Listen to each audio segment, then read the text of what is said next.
झटपट चालू कर रहा हूं मैं रिवीजन ऑफ कैपिटल गेन। जल्दी जल्दी बोलता हूं, शुरुआती बातें बहुत इजी इजी थी। तो पहला कैपिटल गेन में चार्जिंग सेक्शन बेटा 45 है, और वो सेक्शन मुझे कहता है कि अगर पीवाई में मैंने कैपिटल एसेट को ट्रांसफर कराए, क्या कराए, तो जो पैसा मैं कमाऊंगा उसका हेड कैपिटल गेन। अब कैपिटल एसेट किसे कहते हैं? Section 214 capital asset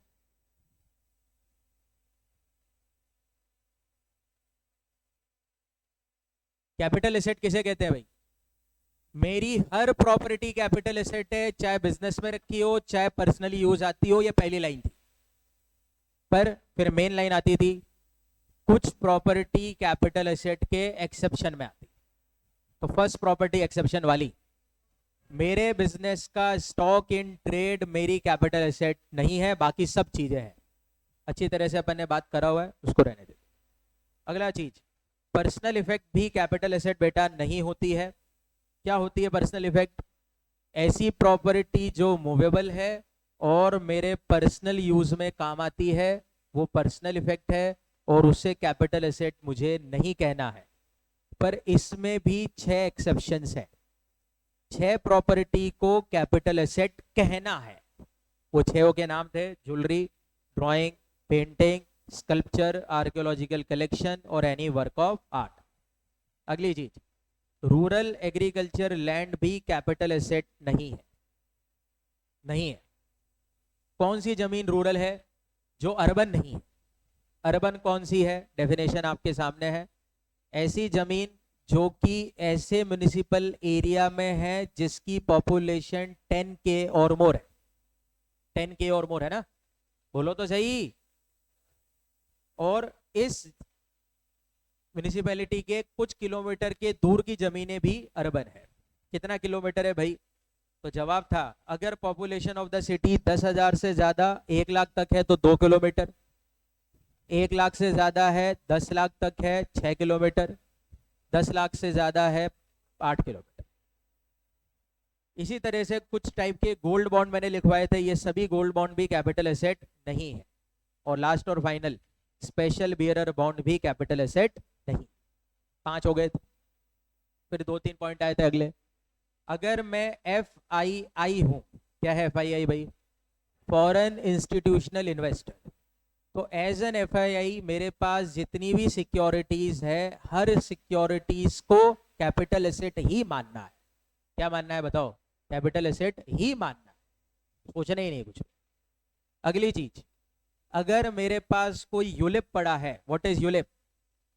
unit link insurance policy, जो मैंने 1 फरवरी 2021 या उसके बाद खरीदा है, और उसका प्रीमियम, साल का पेबल अमाउंट बताइए कितने से ज्यादा का है? 2.5 लाख से ज्यादा का है, तो इस टाइप की यूलिप को भी कैपिटल एसेट बोलना है। बोलो क्या बोलना है? Capital asset. आगे, कैपिटल एसेट 2 टाइप के होते हैं, शॉर्ट और लॉन्ग। कैपिटल एसेट शॉर्ट है या लॉन्ग है, इसका डिसीजन मैं होल्डिंग पीरियड से लूंगा। There are 3 type of holding periods: 12, 24, 36। 12 वाला पीरियड मेरे को देखना है listed securities other than unit. पहली, यूनिट ऑफ UTI और equity oriented fund, 0 coupon bond. बोलिए। 24 वाला देखना है अनलिस्टेड शेयर्स और लैंड और बिल्डिंग। यहां पे नोट करा था मैंने, 24 वाला केवल अनलिस्टेड शेयर पे ही है, अनलिस्टेड सिक्योरिटीज नहीं है। यहां पे 12 लिस्टेड सिक्योरिटीज, फोकस करना। 36 मैंने देखने हैं, बाकी सब। तो जो शॉर्ट है वो शॉर्ट है, और जो इससे ज्यादा समय होल्ड कर ली वो क्या है? लॉन्ग। अगर मैंने ज्वेलरी 36 महीना 1 दिन होल्ड करी तो बताओ क्या बन जाएगी? लॉन्ग बन जाएगी, क्योंकि ज्वेलरी में मैं 36 मंथ देखता हूं, और 1 भी दिन ऊपर होती लॉन्ग हो जाएगा। सेट, ध्यान रख लेना। आगे बढ़े। जब मैं कैपिटल गेन निकालता हूं तो लॉन्ग और शॉर्ट कैपिटल गेन के 2 फॉर्मूले बताए मैंने आपको, मैं सीधे सीधे फॉर्मूले बता देता हूं। जब मैं STCG निकाल रहा हूं तो फॉर्मूला है सेल माइनस कॉस्ट, पूरा फॉर्मेट आपके पास है। और लॉन्ग टर्म का फॉर्मूला है सेल माइनस इंडेक्स कॉस्ट। जब मैं कॉस्ट को इंडेक्स कॉस्ट में कन्वर्ट करूंगा तो मुझे नंबर्स का जरूरत पड़ेगा। उन नंबर्स को मैं कहता हूं CII नंबर, फुल फॉर्म आपको आती होगी। करंट ईयर 23-24, कौन सा ईयर का 23-24 का CII नंबर है, क्या था 348, और आपका बेस ईयर 1-2 है जिसका नंबर 100 है। ठीक है, ये करना आता है सब हमारे को अच्छी तरह से। एक चीज ध्यान रखना, जब मैं कैपिटल गेन कंप्यूट कर रहा हूंगा, जब मैं कैपिटल गेन कंप्यूट कर रहा हूंगा तो ट्रांसफर के खर्चे माइनस कर सकता हूं, पर एक खर्चा माइनस नहीं करना, वो है STT। यहां पे प्लीज नोट करें, जब मैं शेयर बेचने से पैसे कमाता हूं तो 2 हेड में इनकम आ सकती है। अगर मेरा काम शेयर बेचना है तो वो BNP बनेगा, स्पेक्यूलेशन बिजनेस। अगर मेरा इन्वेस्टमेंट का काम है तो फिर कैपिटल गेन। जब मैं BNP इनकम निकालूंगा तो STT अलाउड खर्चा है, पर कैपिटल गेन की इनकम निकालते वक्त STT डिस अलाउड खर्चा है। ये आ सकता है एग्जाम में।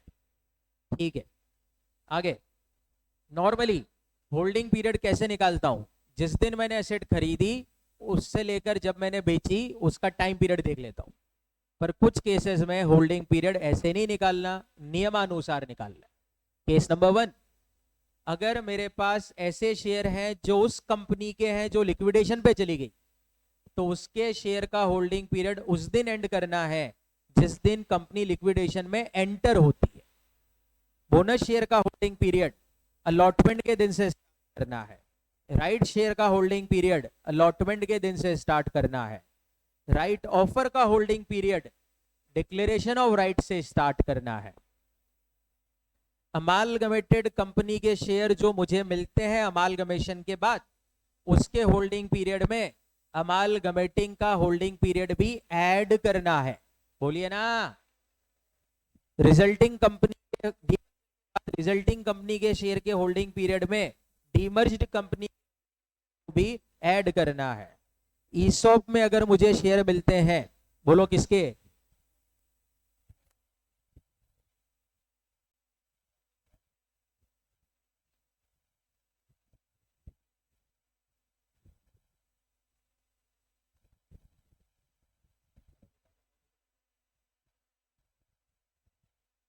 हाँ, तो रिजल्टिंग के ईसॉप के अंदर अगर कोई शेयर मुझे मिलते हैं तो उसका होल्डिंग पीरियड जिस दिन शेयर अलॉट होंगे उस दिन से स्टार्ट करना है। और अगर मेरी कोई स्टॉक इन ट्रेड को मैं कैपिटल एसेट बना देता हूं, स्टॉक इन ट्रेड को कैपिटल एसेट बना देता हूं, तो उसका होल्डिंग पीरियड कन्वर्जन के दिन से स्टार्ट करना है, ध्यान रख लेना। और 49(1) सबसे मेन काम था, प्रीवियस ओनर से अगर कोई एसेट मुझे मिलती है तो उसके होल्डिंग पीरियड को निकालते वक्त PO का होल्डिंग पीरियड भी ऐड करना है। ये आपके 9 केसेस ही थे शायद। फिर आते थे सेक्शन 47, कुछ लेन देन अगर मैं करता हूं तो इसे ट्रांसफर नहीं माना जाता और मुझे कोई कैपिटल गेन देने की जरूरत नहीं है।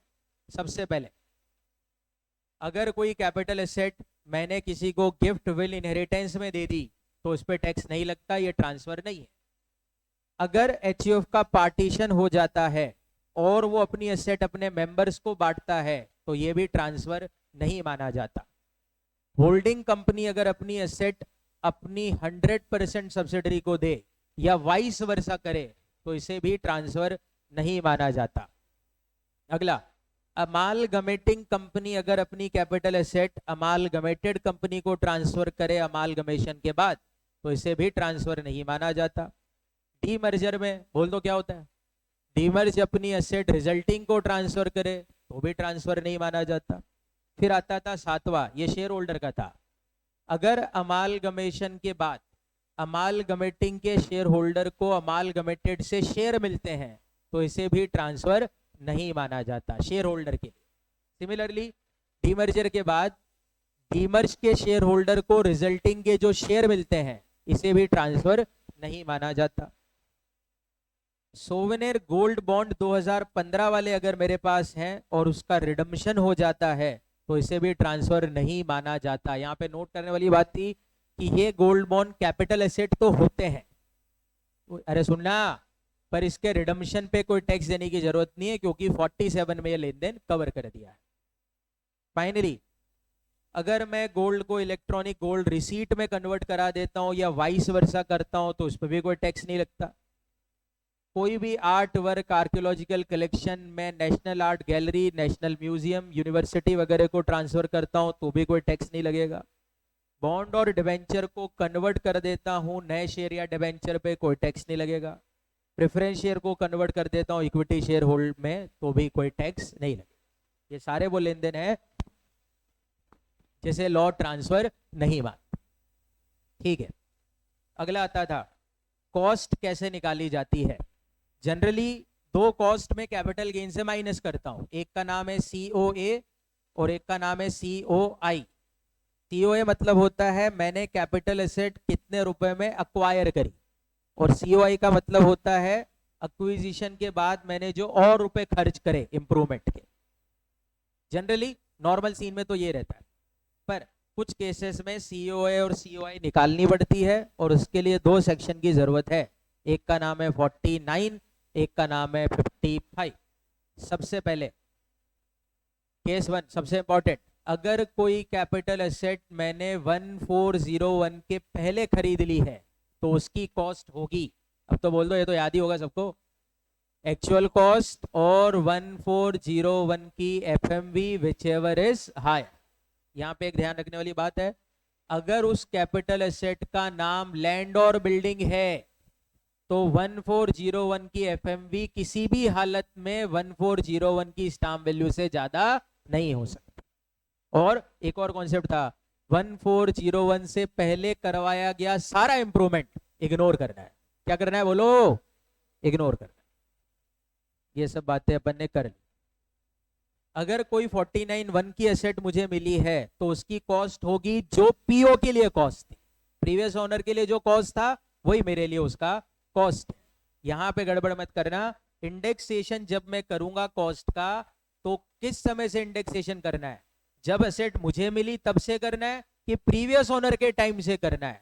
तो इसका जवाब था बॉम्बे हाई कोर्ट का जजमेंट मंजुला जे शाह का, जहां पे कहा गया है इंडेक्सेशन PO के टाइम से करा जाए। बोलो कब से करा जाए? Previous owner. आज के लिए लास्ट पढ़ा देता हूं दो फटाफट से।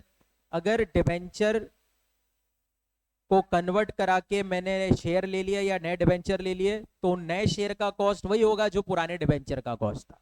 और इसी तरह से अगर मैं प्रेफरेंस शेयर को किस में कन्वर्ट करा देता हूं, इक्विटी में, तो नए इक्विटी शेयर का वही कॉस्ट होगा जो पुराने प्रेफरेंस शेयर का होगा। बोलिए, प्लीज नोट करें, जब मैं प्रेफरेंस को इक्विटी में कन्वर्ट कराऊंगा तब तो कोई टैक्स बनेगा ही नहीं क्योंकि कन्वर्जन 47 में आ गया, बोलो ना। पर वो नए शेयर जब मैं बेचूंगा तो कैपिटल गेन निकालना पड़ेगा, जब उनका कैपिटल गेन निकालूंगा तो नई चीजों की कॉस्ट क्या है, जो पुरानी की कॉस्ट। अरे क्लियर है सबको? तो ये आपके सामने की बात है। 5वें में खत्म कर देते हैं। जो स्वेट इक्विटी शेयर या ईसॉप में मुझे शेयर मिलते हैं उसका कॉस्ट क्या होता है, ये बड़ा ध्यान से सुन लेना। ईसॉप का वैल्यू ऑफ परक्यूसिट जो मैं सैलरी में निकालता हूं उसके लिए जो मार्केट वैल्यू बेस बनाया था वो इधर कॉस्ट। कौन सा मार्केट वैल्यू बेस बनाया था? On the date of exercising the option. तो वहां पे जो FMV बेस बनाया था वो इधर कॉस्ट होगा कैपिटल गेन। ठीक है क्या? बोलो ना। ठीक है, बचा हुआ सेकंड पार्ट अपन कल देखेंगे।